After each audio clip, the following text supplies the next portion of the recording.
Bermula warga surat rencana ikatan fakir yang sangat hina.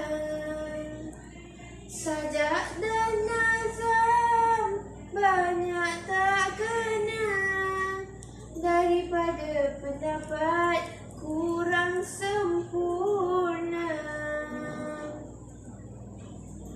Gerangan sungguh amatlah leta, perinya akan gelap gelita. Hemat pun rendah, daif beserta tambahan badan miskin dan nisa. Beribu ampun kiranya Tuhan, atasnya hulu fakir nisawan. Daripada masyghul gundah merawan, terperi namadah batin intuan. Dituliskan saifah supaya nyata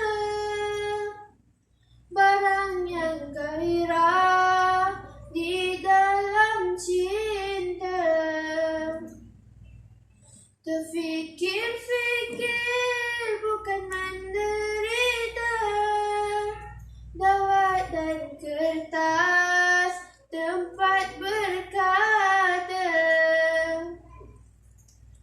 Sudahlah nasib untung yang malang, menggambar lautan berulang-ulang. Mudaratnya bukan lagi kepalang, senantiasa di dalam nasib dan walang. Hanyutlah badan kesana kemari, segenap pesisir desa negeri. Bertambah